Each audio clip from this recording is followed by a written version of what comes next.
Ladies and gentlemen, welcome back to another edition of Dark Powerrr, where we cover everything that happens on AEW Dark, MLW Fusion, and of course, the soon-to-be returning NWA Power and AEW's Dark Elevation. Now, last week we had a doozy, a number of shows, a total of 5 shows that we were trying to get through.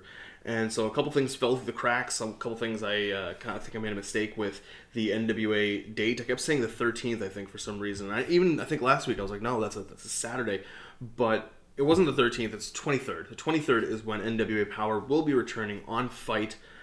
They will be having that back for the Attack pay-per-view. I'm looking forward to that pay-per-view. We have some names already. We know that Jordan Clearwater, who was on the UWN Primetime Live series, he's going to be there. Slice Boogie, he's going to be there as well. Crimson, we know that Tyrus is going to be having his debut, as well as Chris Masters. The Master Lock will be making its debut on NWA at the Back for the Attack pay-per-view. Now, one other thing that fell through the crack that I wanted to address, or not really address, but talk about, was the incredible promo from Big Swole that was on, I want to say, the Dark before Revolution. Yeah, that Saturday Dark. Really strong promo that she was talking about her battle with, I think it's Crohn's disease, and just an inspiration to see what can be done in this ongoing incredible battle that we have as a planet against this global pandemic. Now, Big Swole is somebody that, due to having Crohn's, she's more susceptible. It has to do with your immune system, for what I remember. So, yeah, she's in danger. She's in peril from everything that happens with the pandemic. That's why we haven't seen her in some time. That's why there would be some gaps in between when she was on and when she wasn't. So good to know that she is doing better. Good to know that while she does have, she's going to have this, I think it's a disease for life. You have the ability to mitigate it. You have the ability to control elements of it. And she's doing her best to do just that. So that was one thing that I, in hindsight afterwards, after I finished recording, I think a day or so later, I was just like, oh man, I really wish I'd talked about that, because it's really inspirational. And I think she then made an Instagram post about it, and that's really what jogged my memory. But yeah, guys, let's get onwards to this week's Dark and Fusion. Of course, before we do that, we want to thank you for everything that you guys do, bringing your views to the True Heel YouTube page. Thank you for subscribing. And if you haven't already, please subscribe. And please remember, hit that like button, comment, share, and subscribe if you haven't already. But guys, this was a pretty interesting episode of AEW Dark.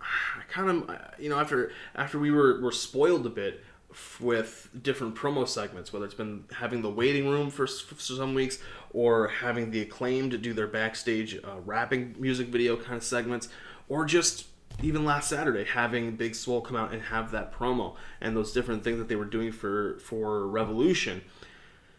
This week felt kind of like a step back. It felt as though, I don't know, obviously there isn't any of that stuff. So just kind of, wanted to have certain little pick-me-ups here and there. Now, I am somebody who watches BTE and Sammy's vlog, so I know the history that has been going on with Fuego Del Sol and QT Marshall. We're going to get to that when we get to that match, but one of the things that stood out to me first before we get to that was I was grateful that SCU was not in the main event, since we kind of know they're not going to lose on Dark. Another thing that stood out to me was the Lee Johnson-Baron Black match. Lee Johnson's really finding his footing being the star of a match, as opposed to being the enhancement guy. Before he was the enhancement guy, now he's coming out in front. He is being the star of the match, and it's good. Like, this was a really good match. One of the longer matches on the card, too. It was 8 minutes and 3 seconds. I think it might be, the second longest match of the night, and it delivered. It really did deliver. So now we have our QT Marshall versus Fuego Del Sol match. And if Lee Johnson and Baron Black delivered, this match is definitely match of the night. Get a chance to watch this one if you can.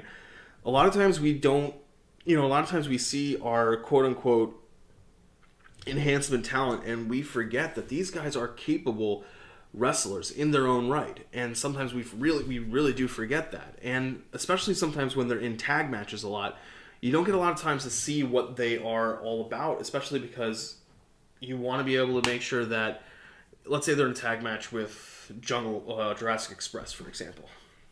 You need to have time to give Jungle Boy his moments where he gets to shine, and you need to also be able to quickly shove in Luchasaurus having moments to shine as well. Because of that, the match time, even if it's longer, it's actually condensed because there's not enough time for the other team or the participants in the other team to really get a chance for shine. You might have one of them who is able to lead a pretty good comeback until they get the hot tag and so on and so forth. But it's just one of those situations where you don't really get a chance to show what you're about. And also, you're there to make the other guy look good. So this was a match where Fuego del Sol really got a chance to shine. And I gotta say, I like him. I mean, he's been an interesting character, especially on the Sammy vlog.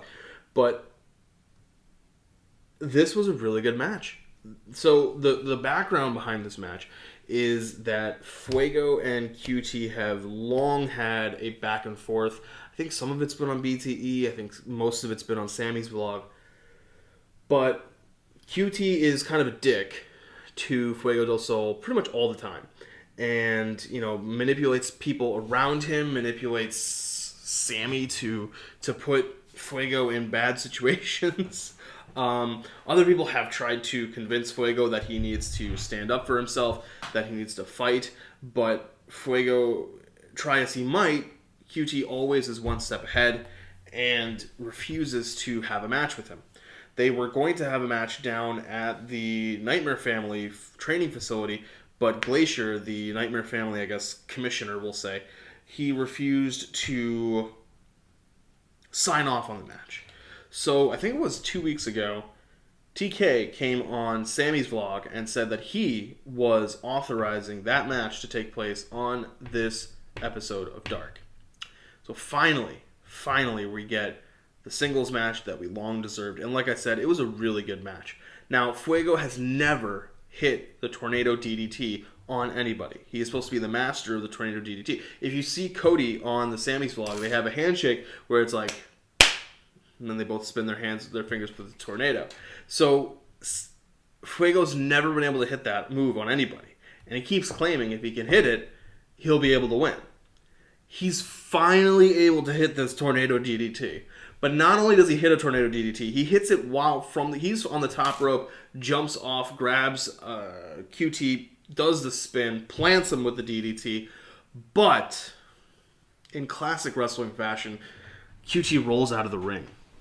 And when Fuego tries to get him back into the ring, that's when QT is able to nail him with the diamond cutter, puts the second one on him, and then is able to put him away and wins the match. But we now know that Fuego can hit the Tornado DDT.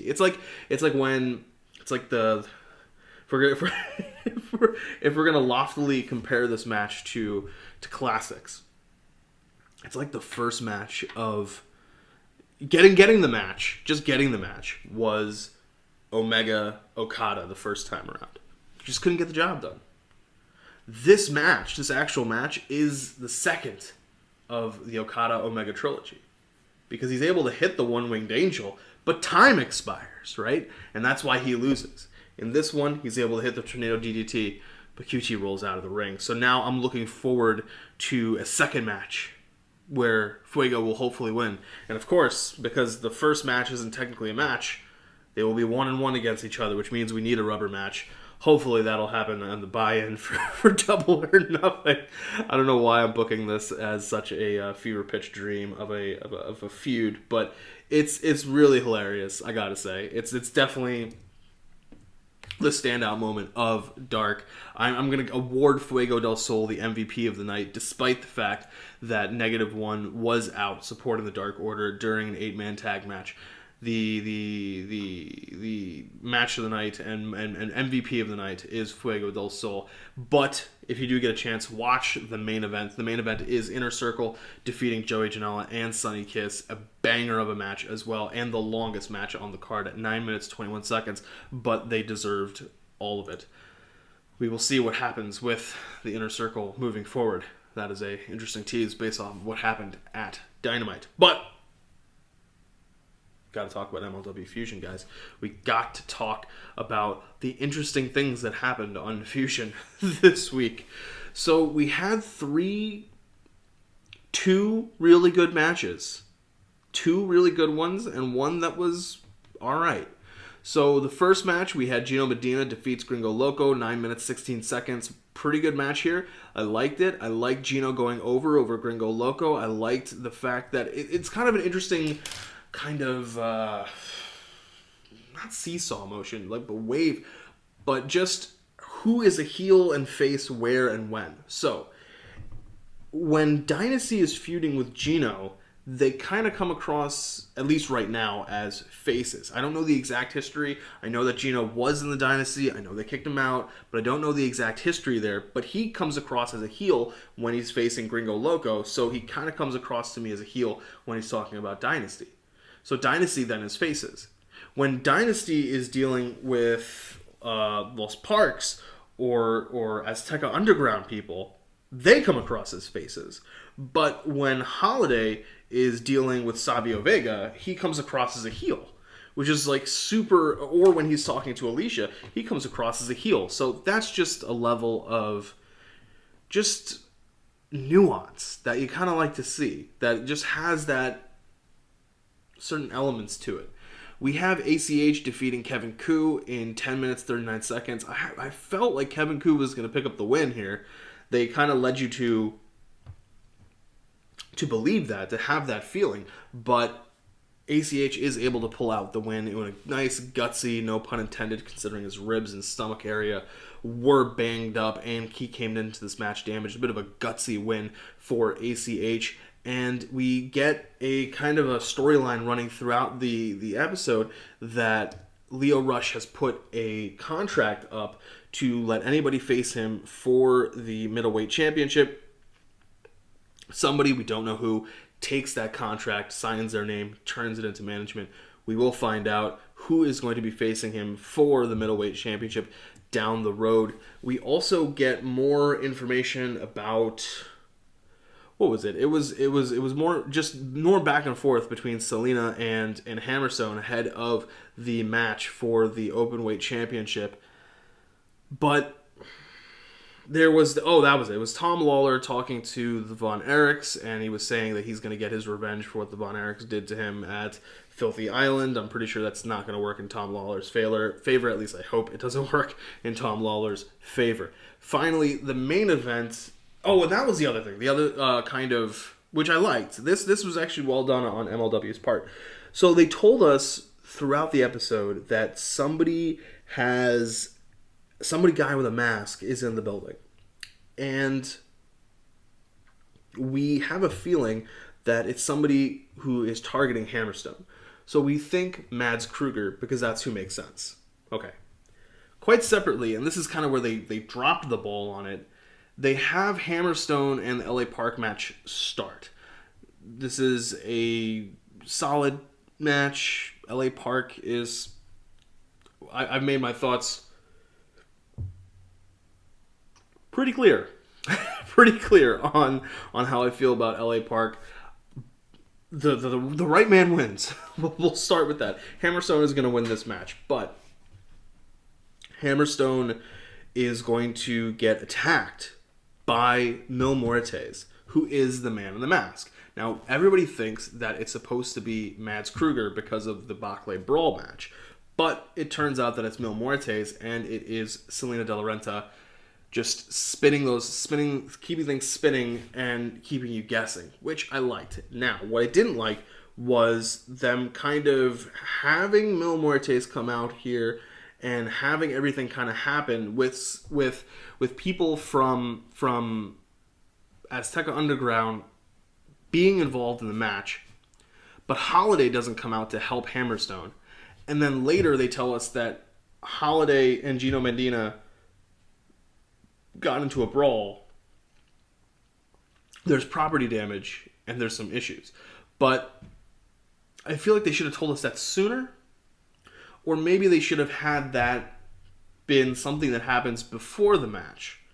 Just something to make you not wonder why the hell Holiday isn't running out here to save his friend, to save his fellow Dynasty member.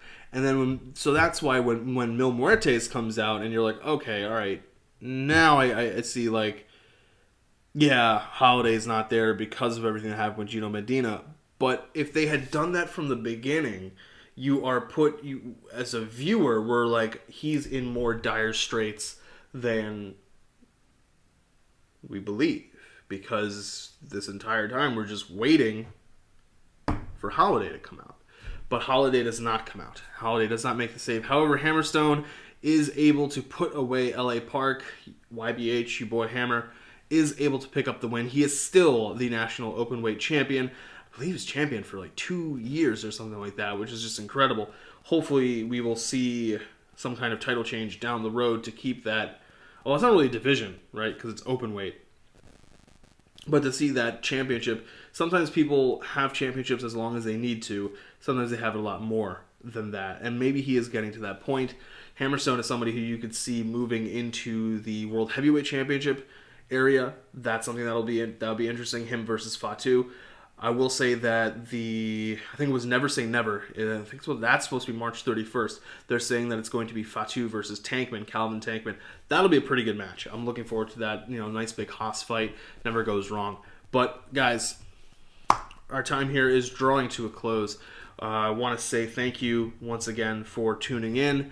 We know we next week will be the first time we cover Dark Elevation. We know that we are going to be getting in our main event of Dark Elevation, Maki Ito versus Riho. I'm looking forward to that match. That should be really good, and that's a good way to kick off Dark Elevation. I wanted the TNT title match to be on Dark Elevation. I wanted Scorpio and Darby to be on Dark Elevation and not on Dynamite. But, I get it. Face of the Revolution, face of the network. It's got TNT in the name. Can't really put that on YouTube. So I get it. A part of me was kind of holding out hope just for that you have just a good hook. But Maki Ito versus Riho is also a very good hook for a show, for a debut episode. So guys, we will catch you later. Take care of yourselves, take care of each other, and when next we talk, we will be recapping Dark Elevation, MLW Fusion, and AEW Dark. So guys, until next time, thank you. Take care of yourselves.